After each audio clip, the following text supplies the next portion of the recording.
perusahaannya bikin buku. Oke. Ini rekaman sama pakai ini ya, pakai apa? OBS. Nah, di Google Colab ini kita buat pertama kali belajar, sarannya masuk ke Google Colab ini. Di sini diarahin buat belajar Python dari nol. Cuman Pythonnya ini dijalankannya di servernya Google langsung. Oke, pakai Colab. Colab tuh co-laboratory, kira-kira kayak gitu ya. Wah, ini ada banyak yang barunya juga. Ini udah ada Google AI Studio. Sementara kita nggak pakai dulu ya, saya juga belum nyoba. Jadi kan nggak tahu gue cara makainya gimana. Cuma di sini ada use a quick start for Python. Jadi ini bisa dipakai. Terus ini enggak. Oke. Nah, ini start yang paling pemula banget. Kalau belum pernah megang Python sama sekali, bisa ke bawah sini. Jadi biasanya kalau saya ngajar adalah yang bawah sini. Tapi ini semua adanya di Juniper Notebook sih, di notebooknya dia. Oke. Ini tulisan kayak apa ya? Kayak remarks, kayak catatan aja. Jupiter bukan, Prof? Hah? Jupiter bukan, Prof? Oh, Jupiter ya? Salah, Jupiter. Iya, Iya, Jupiter. Ya biasalah, kebiasaan orang jaringan Juniper ngomongnya. Maksudnya Jupiter, tapi keluarnya Juniper. Oke, ini buat pemula Python banget, kayak gini. Nah, caranya gimana? Ini coding nih sebenarnya, ini coding. Ini ada tombol start. Kalau kita ini hasil ya, outputnya. Kalau kita start ya, nanti dia jalan, nanti outputnya keluarnya ini lagi sih kebetulan. Itu ya. Nah, ini kan jumlah detik dalam waktu satu hari. Ini 24 kali 60 kali 60 keluar segini. Kalau dalam satu minggu berapa? Dikali 7 lagi. Detik per hari kali 7 ini keluar. Ini teknik blow on aja nih, goblok banget sih sebenarnya. Tapi ya di Python kan bahasanya sederhana banget ya. Jadi kalau kita pakai Java atau apa kan kasih titik koma di belakangnya. Kalau ini mah enggak. Juniper. Iya si Juna cocok sih. Oh, waktu Juna kemarin presentasi, orang-orang SKK Migas datang ke rumah sih. Jadi kepaksa presentasi gue tinggal. Jadi ngadepin orang SKK Migas dulu. Jadi mereka datang ke rumah sih. Nah, ini udah. Ini yang buat pemula banget ya. Kalau mau belajar yang ini bisa ngopi harddisk saya. Silahkan kirim harddisk. Saya kasih lihat perpustakaan deh. Perpustakaannya Ono langsung deh. Saya gedein aja. Saya masuk ke perpustakaan SSA. Harusnya kalau ini bisa pakai share folder aja, tapi ini saya masuk aja ya. Sorry salah. Oke. Saya masuk ke perpustakaan, nanti saya kasih lihat buku-bukunya banyak banget. Silahkan kirim harddisk buat di copy, clear layar, CD, var, data, library 2, Python, books, Python. Oke. LS, ini buku-buku Python-nya kayak gini nih. Oke. Banyak banget, bisa dilihat. Cuman kalau mau pemula banget ada di sini sih sebenarnya. Clear layar. Saya masukin ke computational thinking.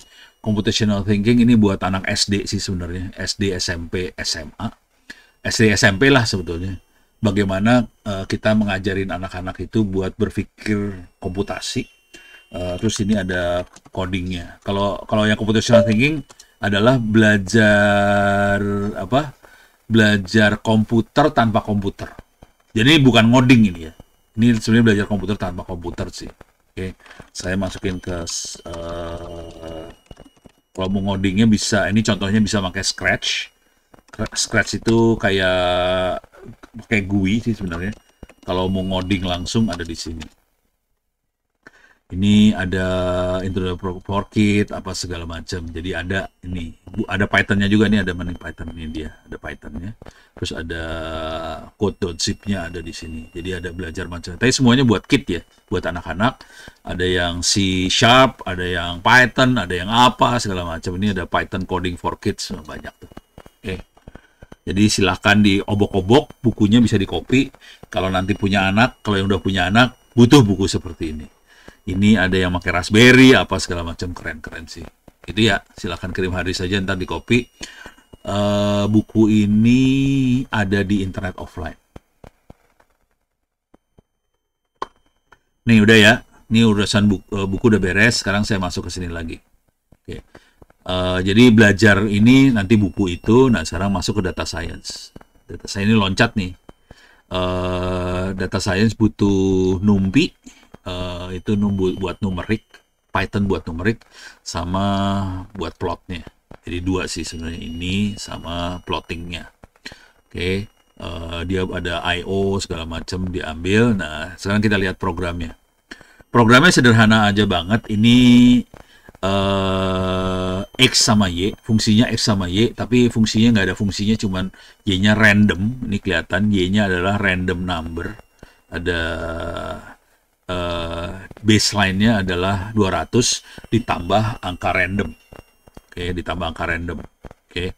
Terus X-nya sebanyak ini juga. Jadi ini di sini 100 100X, ini 100 yang ini. Oke. Terus Y-nya yang ini kira-kira. Tapi ini kalau saya run gambarnya akan berubah lagi ya, jangan khawatir karena ini randomnya di generate lagi. Jadi dia bikin data, kemudian dia plot datanya pakai perintah plot. Terus ini perintah tambahan aja, diisi warna hijau, face color green, kemudian dikasih tulisan sample visualization di atas sini, font size 10. Kemudian bisa ini ditampilin gitu kira-kira ya. Ya udah, cuma gini doang, jalanin. Dah.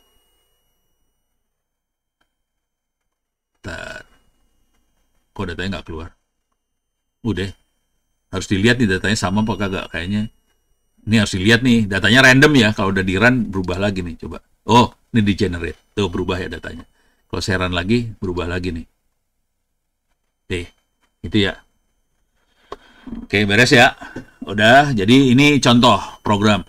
Kalau baca program kira-kira cara bacanya kayak gini. Selalu biasanya dia import library, kemudian kita harus punya data dari mana nggak tahu.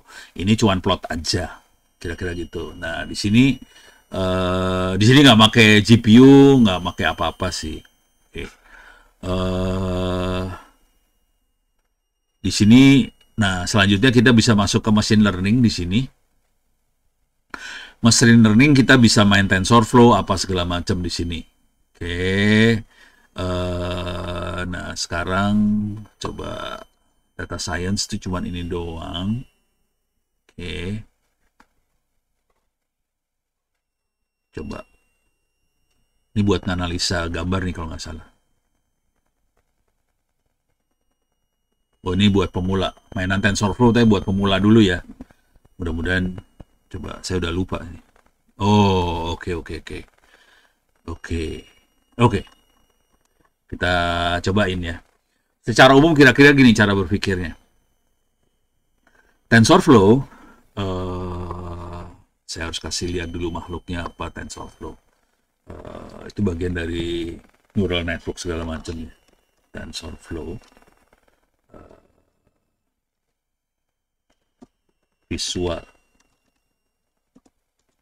Visualisasi dari si algoritmanya sendiri. Bisa kelihatan ya. Nah, ini bentuknya kayak gini. Nah, ini bentuknya kayak gini nih. Bentuknya kayak gini. Oke. TensorFlow. Coba kalau saya kasih AX plus B sama dengan Y. Bisa keluar nggak? Nah, TensorFlow itu sebenarnya bisa bentuk kayak gini, AX plus B sama dengan Y. Oke, cuman dia lebih kompleks bentuknya kayak gini. Paling gampang TensorFlow yang paling sederhana adalah neural network sih. Ini lebih sederhana dari TensorFlow biasa.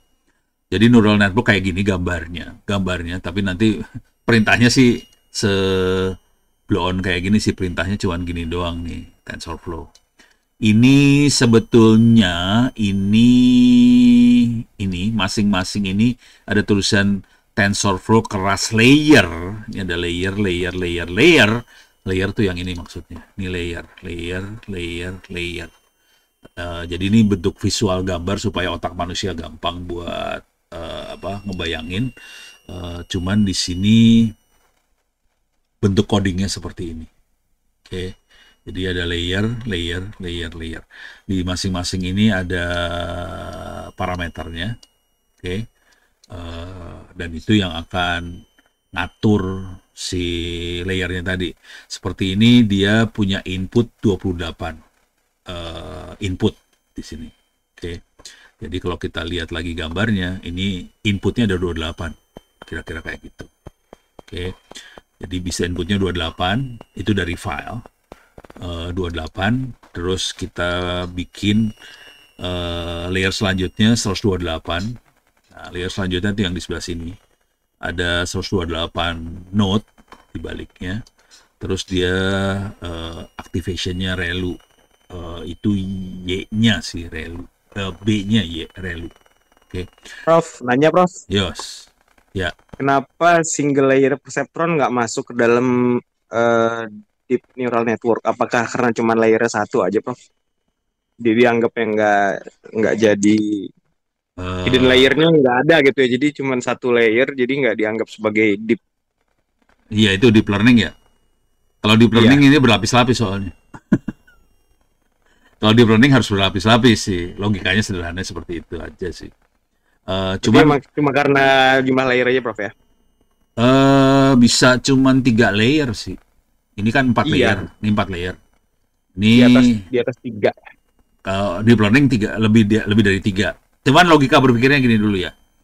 Ini cuman rangin layer tuh seperti apa ya. Nah, sebetulnya cara berpikirnya dia cuman gini doang. X plus B sama dengan Y. Ini kan persamaan linear ya, AX per B sama dengan Y, Linear persamaan linear. Nah, regresi ya. ya ntar kalau di statistik namanya regresi linear. Regresi linear kira-kira gini gambarnya lah. Oke, ini kita punya data.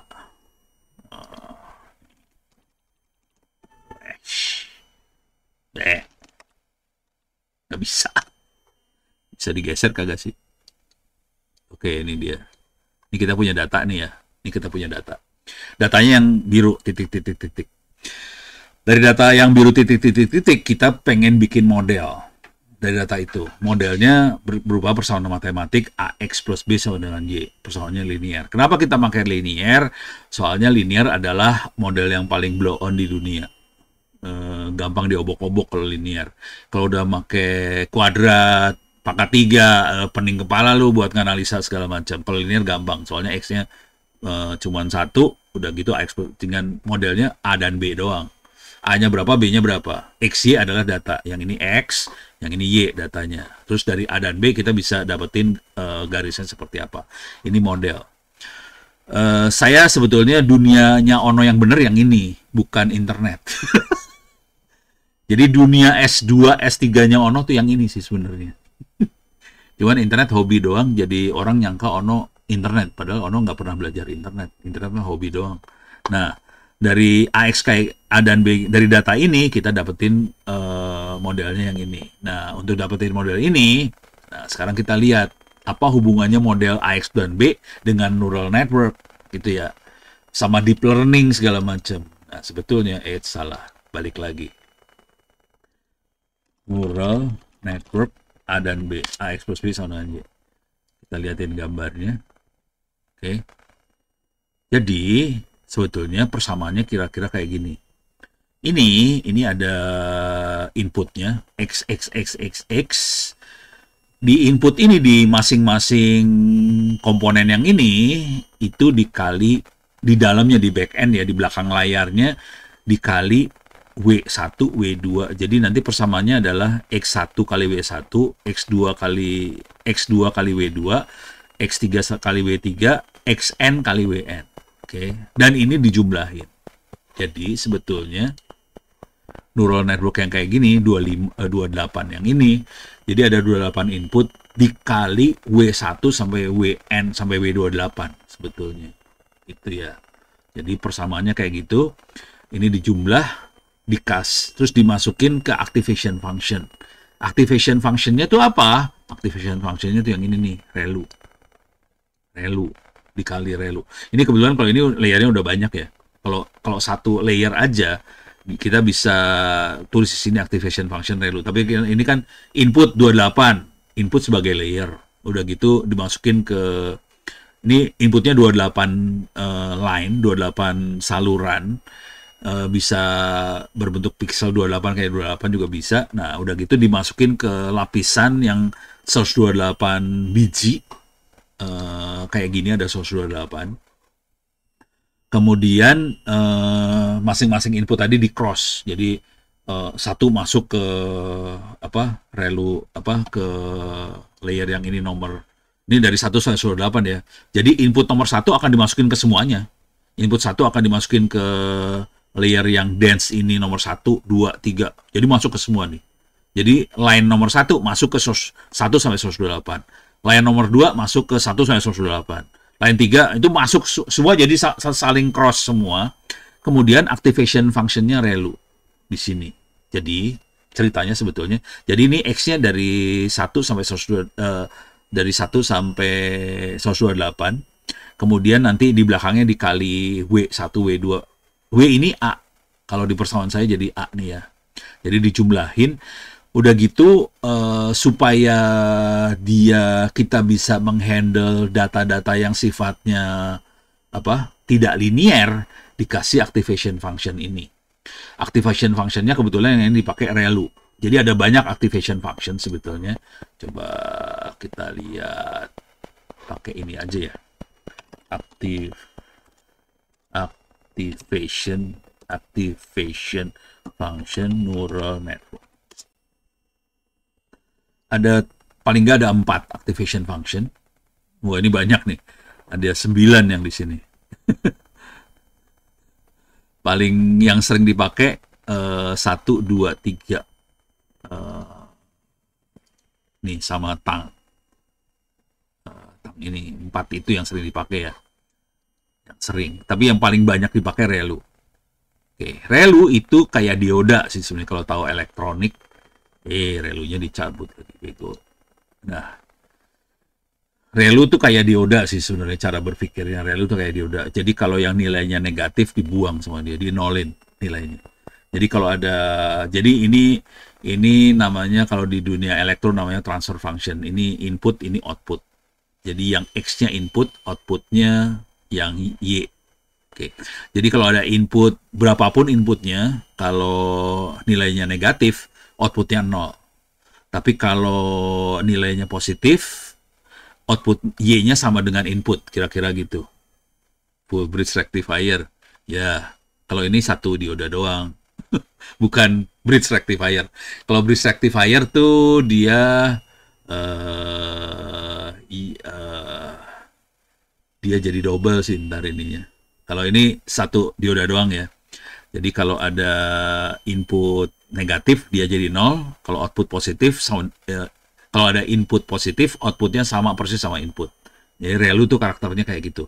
Ini buat apa? Buat menghandle kalau ada data-data yang tidak linear, dihajar pakai kayak ginian gitu. Terus ada yang sigmoid kayak gini bentuknya. Ada yang softmax. Softmax itu sigmoid itu ini mirip nih, semua akan mirip ya. Tangan hiperbola, softmax sama sigmoid mirip semua. Cuma nanti bedanya di nilai ininya sih. Ini kita bisa lihat ini dinaikin ke atas dikit, ini di 0 kayak gitu-gitu ya. Nanti ada yang positif negatif itu kalau nggak salah yang tangan hiperbolik positif negatif lupa. Coba lihat di sini ya.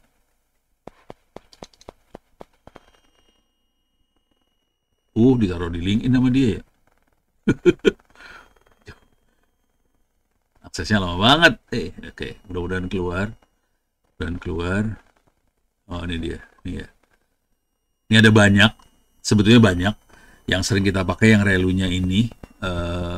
Nggak bisa diklik ya. Udah capek-capek nggak bisa diklik.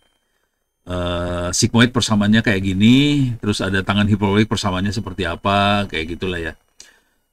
Kalau yang udah model kayak gini-gini, sigmoid, tangan hiperbolik, apa segala macam, ini biasanya dipakai kalau datanya itu klasifikasinya discrete, misalnya yes no, Itu 1-0 kita mainnya yang ini ntar sigmoid tangan hiperbolik. Tapi kalau kita pakai relu itu udah mainan datanya tidak linear. Supaya kalau X-nya di bawah 0, hanya X yang di atas 0 aja yang kita mainin, kira-kira kayak itu. Ini elu bukan relu ya. Di atasnya ada nih relunya harusnya. Kira-kira kayak gitu. Jadi ada yang bentuknya buat data tidak linear. Jadi data apapun biasanya kita anggap tidak linear. Terus ada yang bentuknya klasifikasi kategori. Kalau udah kategori aja kita mainnya yang ini. Sigmoid, soft sine, tang hiperboli, hard tang hiperboli, hard sigmoid apa. Hard itu kalau yang ini soft nih, ini soft. Kalau hard dia gini banget, ceklek gitu. Kira-kira gitu ya. Jadi kita bisa mainin banyak sih modelnya.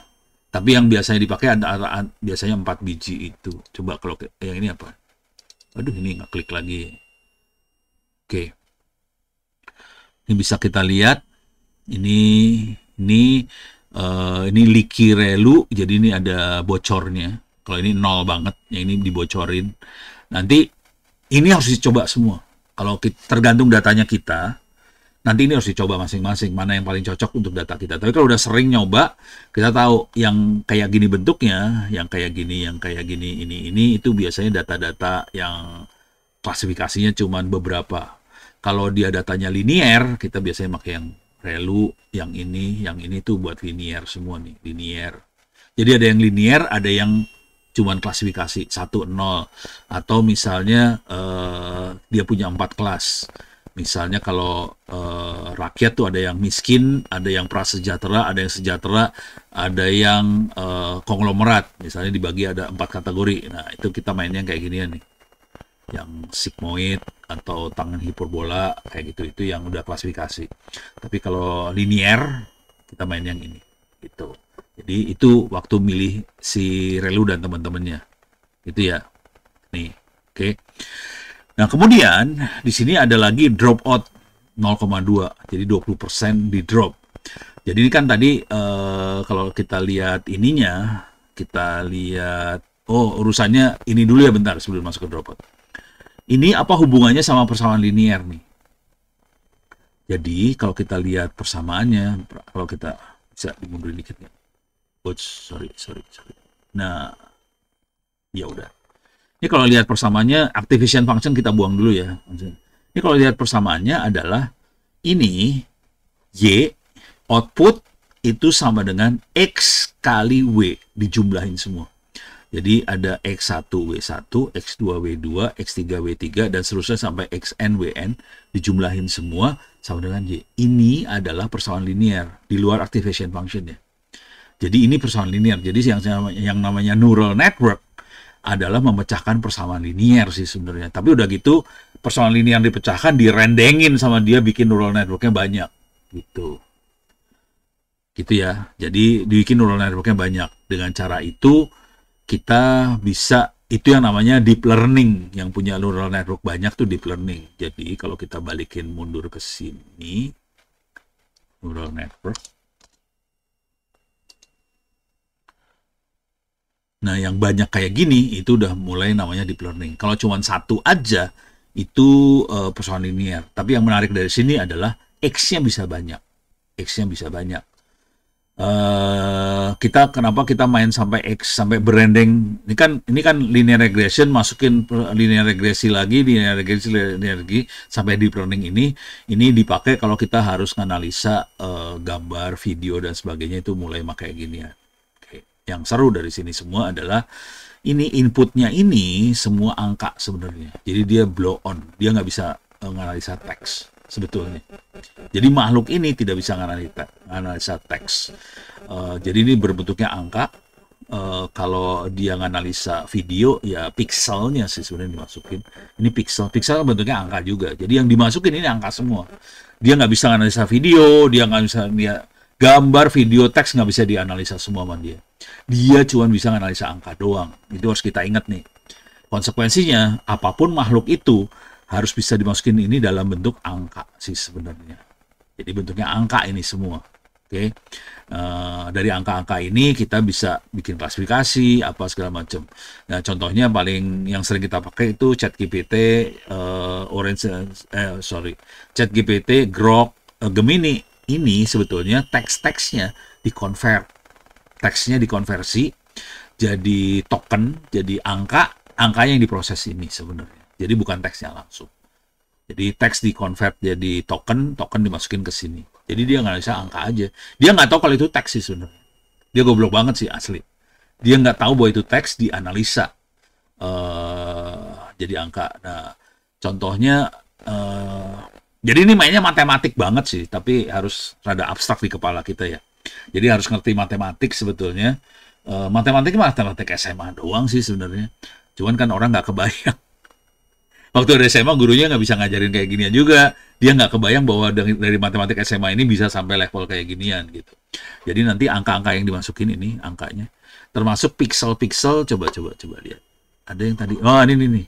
Nah, ini keren nih. Coba. Kan bisa digeser ya. Gimana cara gesernya? Ini dia. Nah ini pixel ini kan pixel dirubah pakai ini deep learning ya. Ini kan ada yang penerimanya berapa kali berapa, terus dirubah jadi 128. Jadi kalau lihat lagi di sini, ini ada 28 kali 28. Ini 28 bit kali 28 bit. Kalau yang di sini bentuknya berapa kali berapa, nanti semuanya dimasukin ke 128. Ini 128 yang ini ya. 128 ini. Terus dimasukin lagi ke titik yang ini. Di 108 dimasukin ke belakang, cuman di sini kita buang 20%. Ini juga buat ngatasin supaya buat nganalisa apa sih namanya? Non-linear, terus supaya tidak overfitting. Overfitting tuh gini kira-kira. Cara berpikir overfitting. Jadi tapi ini semua bentuknya eksperimen, jangan khawatir ya. Angka ini bukan angka yang mati. Jadi kita betul-betul nyobain, percobaan aja. Mana yang paling menghasilkan error paling kecil. Jadi objektif dari ini semua adalah gimana caranya kita dapat error yang paling kecil. Oke, tapi semua ini dieksperimen. Ini nggak harus 128, bisa kita ganti yang lain. Kalau ini betul-betul 28 kayak 28 tergantung inputnya apa ya. Inputnya apa. Nah, ini activationnya bisa kita rubah-rubah tergantung nanti menghasil yang mana. Nah, yang ini overfitting tuh kira-kira gini. Kalau kita punya datanya misalnya gambar cewek cantik. Oke. Kita kasih misalnya data kita cuma gambar cewek cantik. Oke. Konsekuensinya dia cuma kenal cewek cantik doang dong. Nanti kita masukin gambar cewek yang jelek, langsung keluarnya cewek cantik juga. Jadi misalnya kita tanya, ini cewek cantik atau jelek?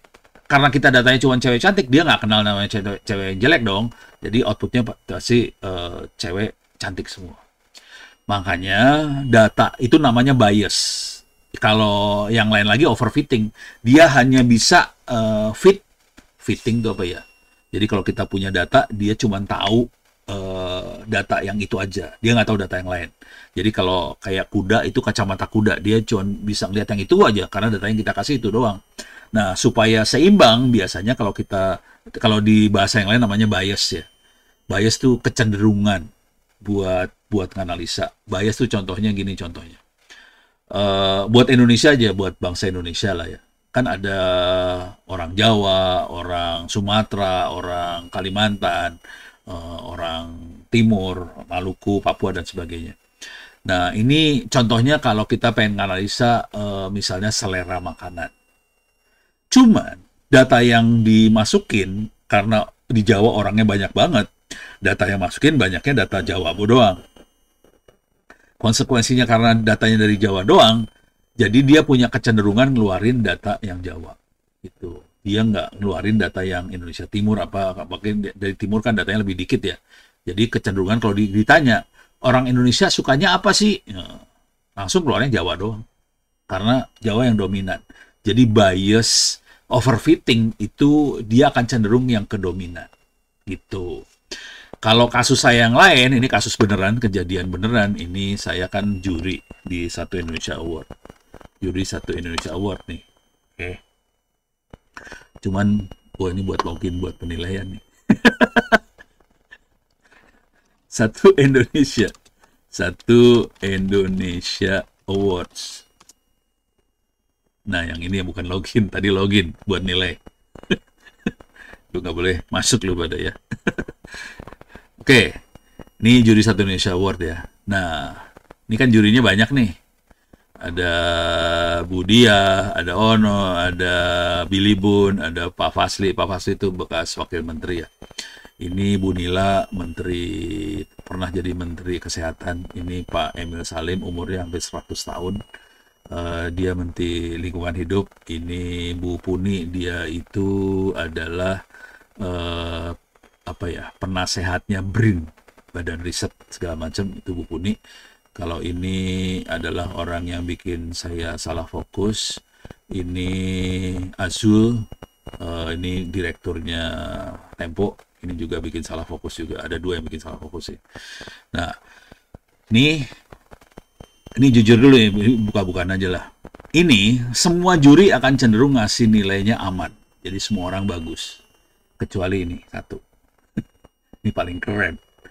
Dian Sastro kalau kasih nilai sadis banget, kritis banget. Ini orang bagus banget. Jadi kalau misalnya juri kasihnya 7, Dian Sastro kasih 9. Kalau jelek, Dian Sastro akan kasih nilai 1.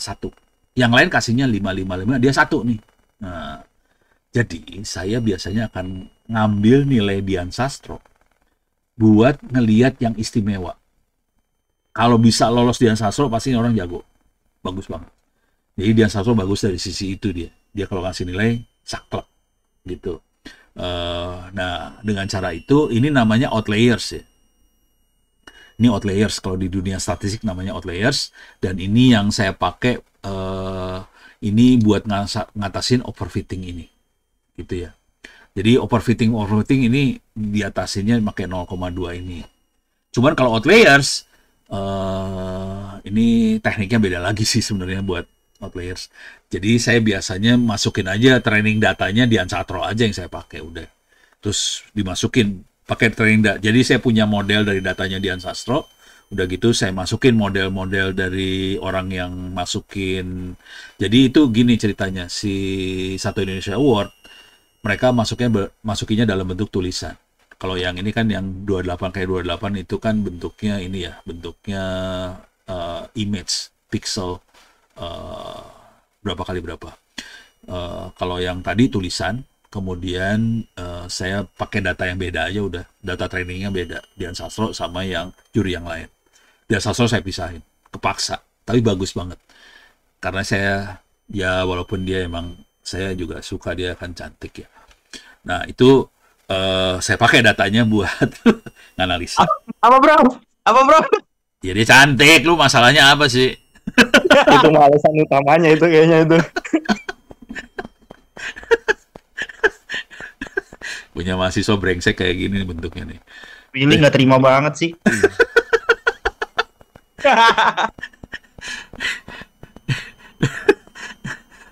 Oke. Nah, udah gitu masuk dropout ini buat ngatasin kalau ada yang overfit tadi gitu. Nah, udah gitu outputnya yang ini nih. Outputnya nih. Setelah dianalisa nanti output yang ini yang paling nonjol. Oh, ternyata ini angka 3 keluarnya kayak gitu. Ini bagus nih. Yang ini bagus banget nih buat terangin yang itu. Gitu.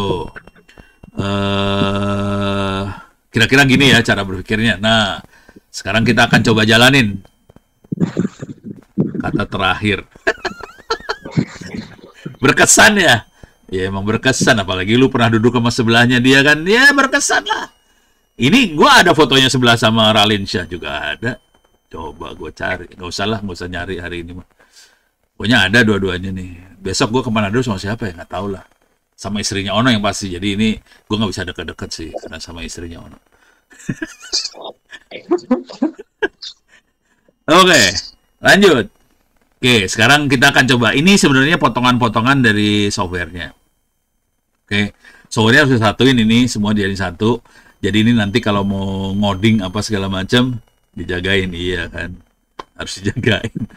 Lu yang belum kawin masih beruntung lah, jadi ya bisa shopping kalau sekarang.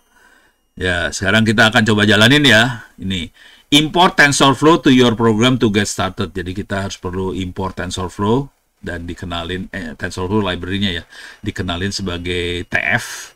Coba kita jalanin ini, nanti kita bisa lihat versinya versi berapa. Kalau mau dirubah codingnya bisa diedit di sini sih langsung.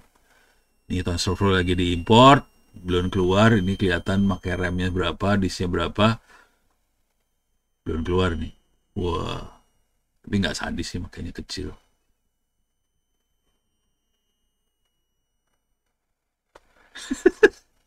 kita kita tahu ini versinya 2.18 ya. Udah.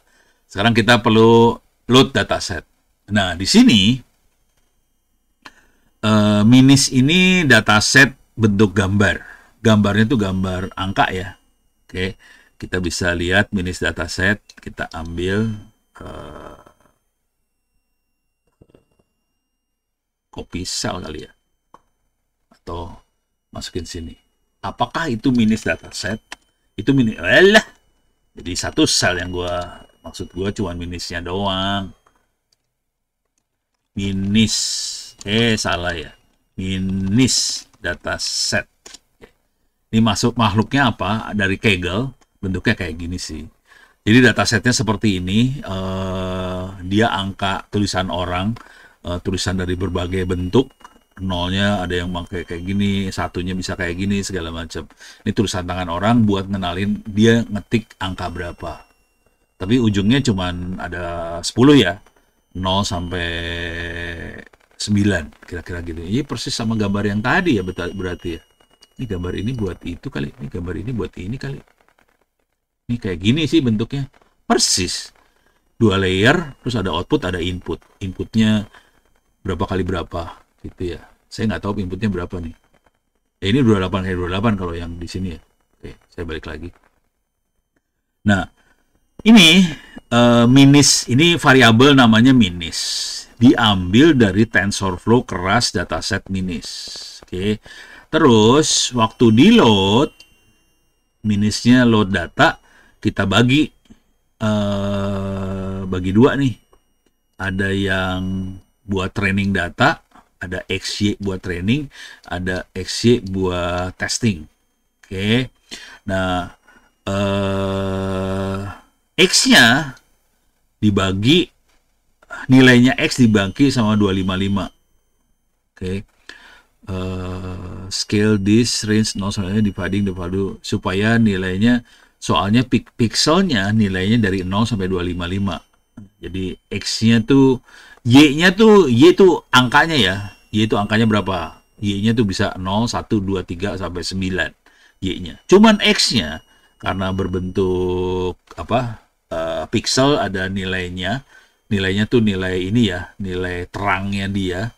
Kalau 0 tuh mungkin gelap, 1 tuh 255 tuh terang banget. Oke. Nah, cuman supaya angkanya dari 0 sampai 1 dibagi sama dia sama 255. Jadi X train dibagi 255, Y test, X train sama X test dibagi 255 supaya turun semua angkanya. Iyalah, parah gue. Ini jadi kacau ini. Back dulu. Nah, balik lagi lah. Oh, tetap nggak bisa. Alah, sia. Kepaksa ini diedit. Ini train. Ini sia. Deh. Keklik kacau. Ini mouse-nya butut jadi ini fungsinya supaya dia jadi 0 sampai 1. Awalnya 0 sampai 255 supaya jadi 1 dibagi 255 aja. Ini saya jalanin. Oke. Udah selesai harusnya. Ini ada banyak data. Ini di downloading. Ini harusnya udah selesai, udah keluar.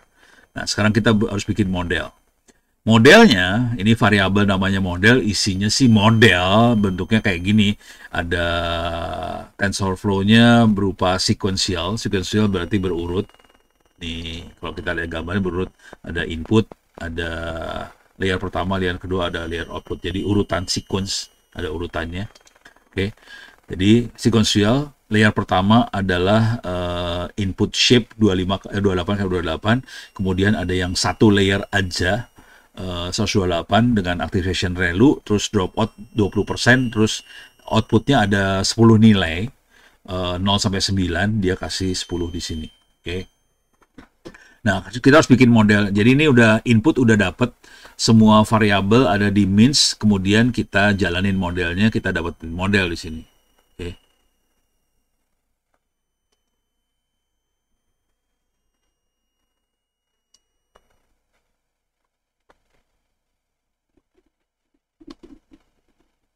Ini belum error sih, warning doang. Bukan error. Jadi ya pakai doa, semoga nggak ada masalah. Cuman dia nggak terlalu suka dengan input shape 28 kayak 28 ini. Oke.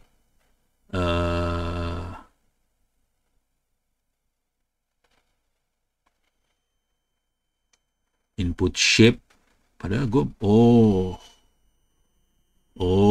dia lebih suka input shape-nya kayak gini. Dia bukan input shape sama dengan ini. Ini versi yang baru kayak gitu kali ya. Jadi dia nggak suka dengan cara yang ini, dia lebih suka kayak gini bentuknya. Tapi nggak apa-apa lah, ini kan cuman warning ya, semoga nggak ada masalah nih. Ini user warning doang, bukan error. Oke, setelah kita bisa dapetin modelnya, sekarang kita kasih training tuh model dengan cara model train dari sini. Model, di sini kita training ya. Oke. Kita dapetin sekarang si modelnya sudah di training. Nah, bentar. Ini masuk makhluk apa ini? 0, ini gue nggak tahu, bentar. Sequential is useful stacking layer each model. One input tensor to one output tensor. Stacking udah kayak gitu. Most composite layer, flatten, dense output product. Each layer model return logic logout score of each classes. Oh, oke. Dia ngasih tahu outputnya dari ini ada 10 nggak? 1, 2, 3, 4, 5, 10. Iya benar ada 10. Jadi ini kan outputnya 10. Ini outputnya dia 10. Tapi inputnya yang mana? Inputnya adalah yang ini ya. Model train yang nomor 1 kita masukin. Dari model itu kita masukin yang ini. Cuman ini jujur ini kita belum melakukan regresi nih. Oke.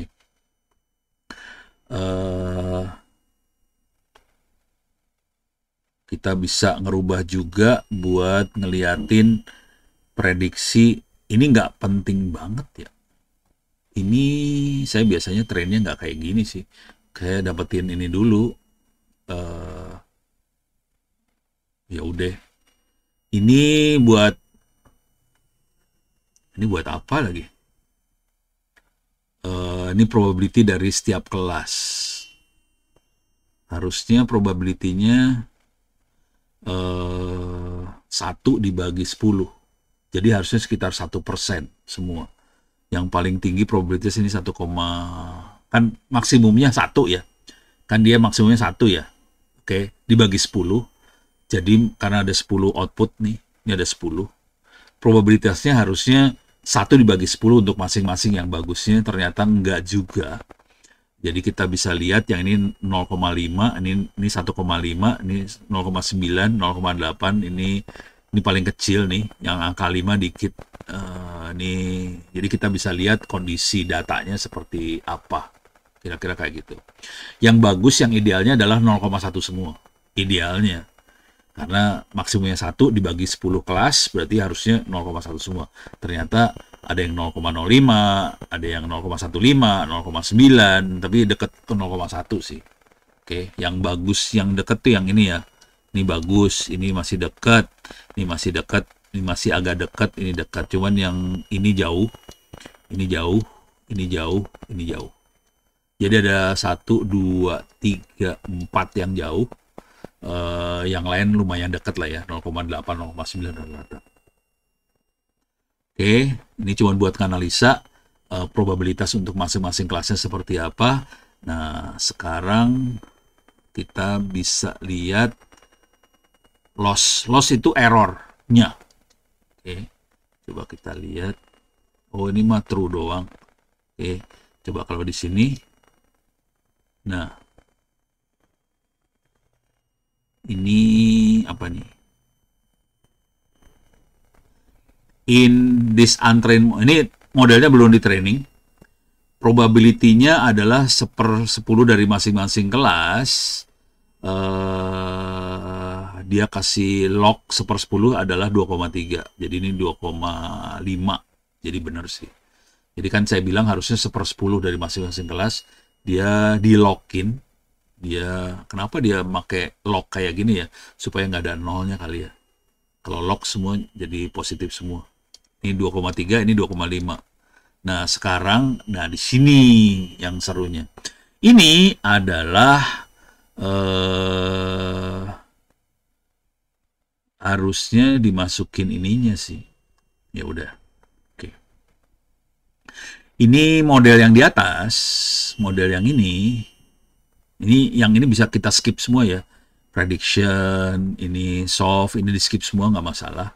Biasanya saya langsung dari kita definisikan model, langsung saya akan loncat ke sini nih. Loncat ke sini. Modelnya saya compile. Jadi ulang. Modelnya kan kita bikin layer. Layer flatten, dense, output, dense lagi. Dense to datar ya. Cuman satu line aja. Ini 128, ini 10. Outputnya cuma 10 soalnya. Oke. Nah, kita punya model seperti ini, bentuknya algoritma sih sebenarnya. Kemudian algoritmanya harus di-compile. Jadi model compile, oke, yang menjadi KPI-nya, tingkat kesuksesannya adalah akurasi. Akurasi, jadi kita mau cari yang datanya paling akurat, oke. Terus cara kan ini kan kalau kita lihat di sini di gambar, mana ada gambarnya tadi? Mana yang ada gambar sih? Salah. Gambarnya udah hilang ya. Kalau gambar linear regression coba. Jangan yang inilah. Ini aja. Kalau punya linear regression. Kalau kita punya gambar seperti ini, waktu kita melakukan cari modelnya yang ini, Y sama dengan AX plus B ini, garisnya ini, kan sebenarnya kejadiannya ini datanya yang merah sih fix, nggak akan berubah. Cuman masalahnya gimana caranya kita dapetin garis yang ini. Jadi dia nyoba-nyoba sih sebenarnya. Jadi si algoritma nyoba dulu. Kalau garisnya saya bikin miring kayak gini gimana? Garisnya saya bikin miring kayak gimana? Errornya berapa persen? Ini errornya gimana? Saya rubah-rubah terus nih garisnya, dirubah. Ya, untuk rubahnya kita pakai Adam tadi. Jadi Adam ini itu adalah algoritma buat ngerubah-rubah garisnya tadi. Oke. Terus dia hitung errornya, loss-nya tuh error. Kemudian yang jadi tingkat ininya dia adalah akurasi, KPI-nya, keberhasilan dia, akurasinya. Oke, nah sekarang kita udah compile si model. Sekarang dari model compile tadi kita fit, kita cari modelnya berdasarkan X-train dan Y-train. Berapa kali kita diizinkan nyoba? 5 kali. Epochnya 5 kali. Jadi cuma 5 kali nyoba. 1, 2, 3, 4, 5. Itu poll. Oke.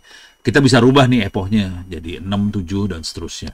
Konsekuensinya kalau kita rubah ya makin lebih lama aja sih prosesnya. Ini kalau kita klik di sini. Walah, harus compile. Oh, compile-nya belum di-run. Mantesan. Ngamuk dia. Ini udah kita compile, sekarang kita Prof, Dian Sastro bisa beginian nggak, Prof? Kagak loh. Dia orang psikologi. Dia bisa ngelihat kelakuan lu. Dia muridnya Rocky Gerung. Jangan khawatir. Salah satu dosennya dia Rocky Gerung. Makanya ganas. Nah ini kita nyoba masing-masing. Ini kelihatan loss-nya 0,4. Ini 0,1 nih. Ini berapa nih? Makin kecil lossnya ya, akurasinya makin naik nih. Ini 0,4 loss. Ini kan 85 akurasinya. Paling bagus 100% ya. 80%, 95, 96, 97 gitu. Ini 97, udah oke banget sih, udah 97%. Jadi pada iterasi kelima dia dapat 97%. Kita bisa lihat pergerakannya dari 95 sampai 97, lossnya dari 0,4 sampai 0,07. Oke. Perhatiin yang ini udah berat banget dia nuruninnya, setengah mati dia. Jadi dia pelan-pelan buat ngetes-ngetesnya.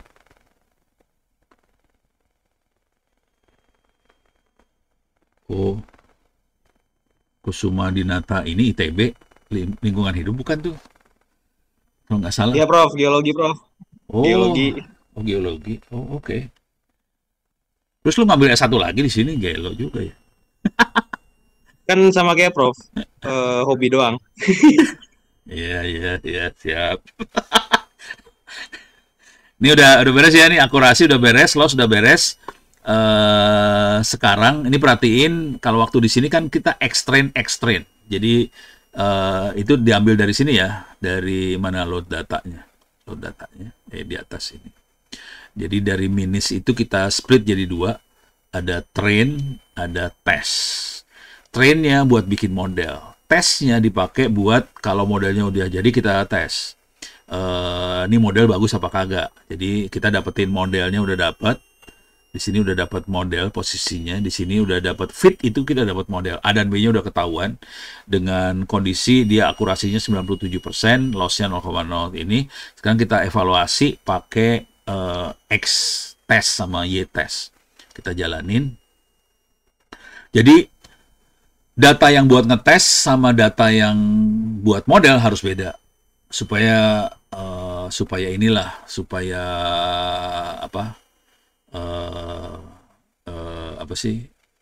objektif lah. Oke. Jadi kita lihat ini kan dia akurasinya 97,71, ini akurasinya 97,60, lossnya beda ya, beda akurasinya. Padahal datanya beda loh ini. Pakai data yang beda, ternyata kita dapat akurasi yang hampir sama. Jadi udah bener nih modelnya. Terus dia lossnya 0,7, 0,71, 0,78%. Jadi oke banget. Oke. Terus kita lihat probabilitasnya kayak gimana, bisa lihat di sini. Oh ini, coba. Ini. Alah, bacanya liar, kagak tahu yang ini maksudnya apa, nggak ngerti saya. Tapi ini ada berapa? 1, 2, 3, 4, 5, 6, 7, 8, 9, 10. Ada 9, 10. Ini, oh oke. Jadi dia mau ngetes 5. 5 kali 10. Ini ada 10 ke samping, 5 ke bawah. 1, 2, 3, 4, 5. 5 ke bawah. Tapi ini matriks 5 kali 10 ya. Kita lihat matriks 5 kali 10. Probabilitasnya itu berapa? Kecil semua sih sebenarnya. Oke. Jadi kita sudah selesai. Apakah jika kita semakin banyak melakukan percobaan makin sempurna? Belum tentu sih. Jadi belum tentu makin sempurna juga. Jadi ini kan udah saturasi. Ini kan perhatiin nih. Turunnya udah, tadi kalau dari ini 0,4 ke 0,1 masih lumayan jauh ya. Perhatiin dari sini kan turunnya cuma sedikit nih. Cuma 0,04 turunnya. Di sini masih 0,02. Di sini 0,01. Jadi turunnya makin dikit lossnya. Jadi kalau mau dicobain ini kita ganti aja ya. Kita ganti jadi misalnya 10. Oke, di run aja. Ini turunnya makin kesini makin dikit sih. Tapi ini modelnya udah bagus sih. Jadi waktu saran kondisi model udah bagus nih. Nah, ini udah kecil banget 0,01, 0,0 berapa nih turunnya udah. Soalnya kondisinya tadi modelnya udah jadi A dan B-nya udah ada duluan nih tadi. Jadi susah dapetnya. Itu perhatiin turunnya udah dikit banget. Jadi kadang-kadang kita harus ngelihat kayak ginian dan kita nentuin, oke, saya stop di sini aja cukup, ngapain kita buang-buang listrik lagi. Gitu kira-kira. Jadi belum tentu ngasilin sesuatu yang bagus juga. Kalau udah pol ya udah. Itu kalau pol, jangan khawatir. Kadang-kadang nggak bisa dapet. Ya, jadi ini kan sebetulnya kalau ini kan gampang lihatnya, dia turun terus nih ya. Jadi kita ngelihatnya antara akurasi sama ini bisa dilihat pakai gini ya, bisa nggak dilihat ya? Graphics akurasi sama tadi apa loss, linear regression.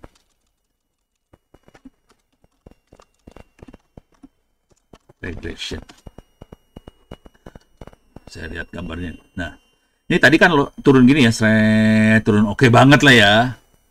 Ini turun nih. Oke. Ini validation loss. Ini pokoknya yang bagus yang turun-turun kayak gitu ya. Oke, saya kasih lihat ada yang error juga soalnya. Ini mulai error. Bisa ini misalnya dia akurasinya dia mendekati 100% di sini. Ini kelihatan di sini ada yang susah nih. Oke. Jadi bisa ada yang susah. Ini bagus, yang ini nggak bagus. Kira-kira kayak gitu sih. Itu. Coba kalau kita yang gagal ya, grafik fail, gagal seperti apa? Bisa gagal, jangan khawatir. Nah ini gagal nih, ini mulai gagal nih, ini gagal, ini parah gagalnya, gagal parah nih kayak gini. Jadi bisa gagal ya, jangan khawatir, bisa gagal kayak gini. Jadi dia nggak apa ya, tidak berhasil buat nyampe ke nilainya. Nah, dan ini parameternya banyak sih sebetulnya. Jadi kalau kita lihat lagi di mana sih tadi, sini ya. Ini harus dilihat ke di sininya. Jadi ini dimainin banget sih sebenarnya. Ini kita mainin. Buat tahu dia berhasil atau gagalnya kita main di sini sih sebenarnya. Jadi kita mainin activationnya, kita mainin jumlah ininya, kita mainin aja nih semua. Dropnya berapa dan itu yang akan menentukan. Jadi misalnya kalau gagal dicatat dulu, oke, kalau kita parameter seperti ini gagal. Kalau parameter seperti ini kayaknya agak berhasil. Jadi paling enak di plot sih. Di plot, nah udah gitu kelihatan. Ini gagal nih. Kayak gini. Oke. Jadi bisa dilihat. Coba jangan fail, coba oscillation.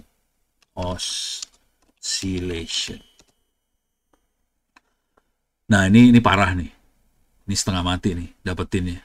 Jadi jangan khawatir waktu kita melakukan regresi dan sebagainya, jangan pernah berharap pasti bisa berhasil. Ini gagal banget nih. Ini gagal banget. Udah kayaknya turun, atau di sini jegrek naik dan kacau. Ini nah ini kacau nih.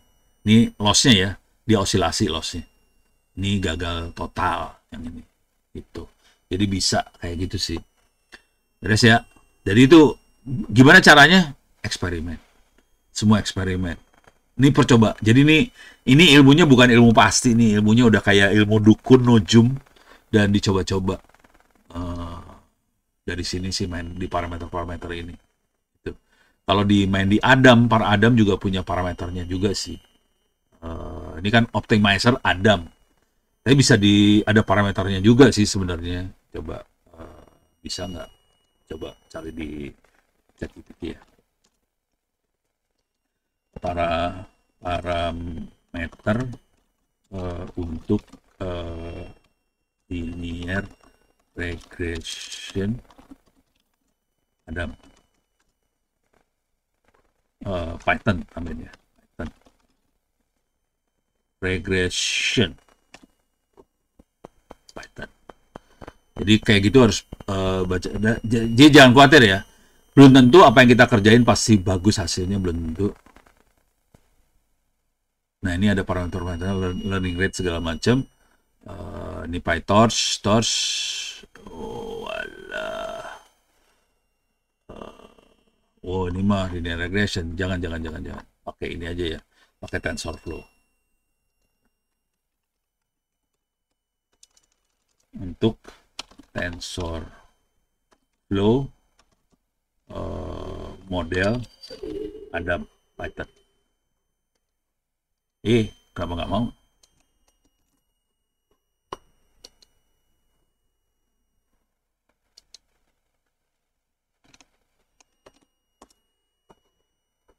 Coba tes lagi.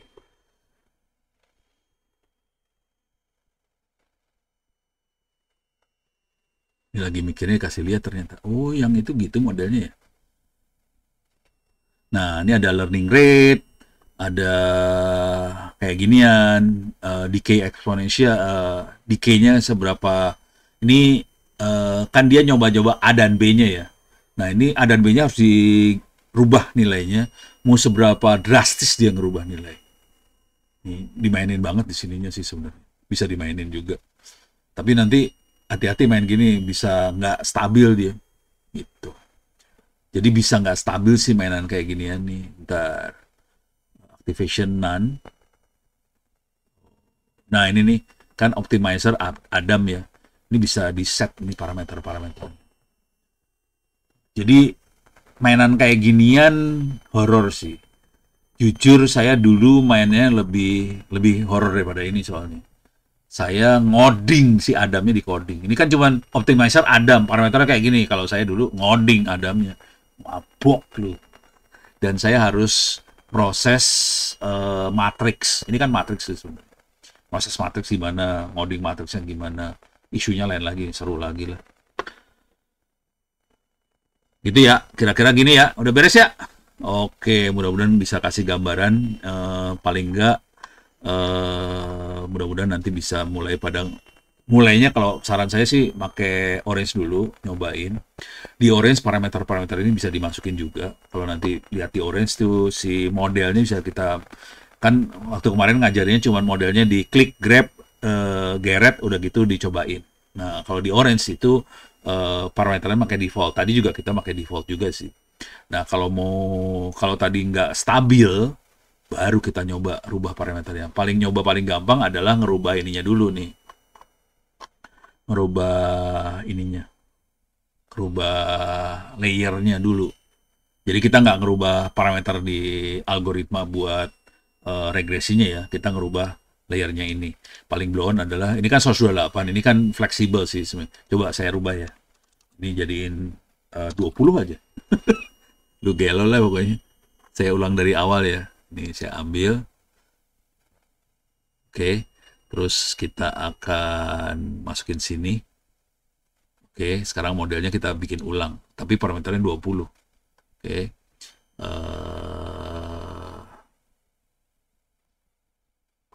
Ini nggak penting, bisa di skip harusnya. Harusnya di skip bisa. Sekarang kita bikin model, compile model. Oke. Sekarang kita coba fit modelnya dengan 10 ya. Tuh, ini 70% sekarang. Oke. 80. Tadi kan 5 aja udah 90-an ya. Ini masih 90 nih. Belum 90, tadi udah 97. Ini masih 90, belum 97. Errornya masih, tadi kan 0,0. Ini efeknya kayak gini nih. Jadi, belum tentu dengan banyaknya epoch ini bisa nurunin sih sebenarnya. Jadi kita banyak main di parameter-parameter di atas ini sih sebenarnya. Jadi ntar kalau nyoba ini jadi contoh-contoh ini dicobain gitu. Ini 10 aja masih 0,91. Tadi 0,97 gitu. Jadi ini beda banget sih. Terus kita bisa evaluasi si model, bisa, udah ini mah udah sini. Tapi intinya yang ini sih. Gitu ya. Oke, sip. Oke.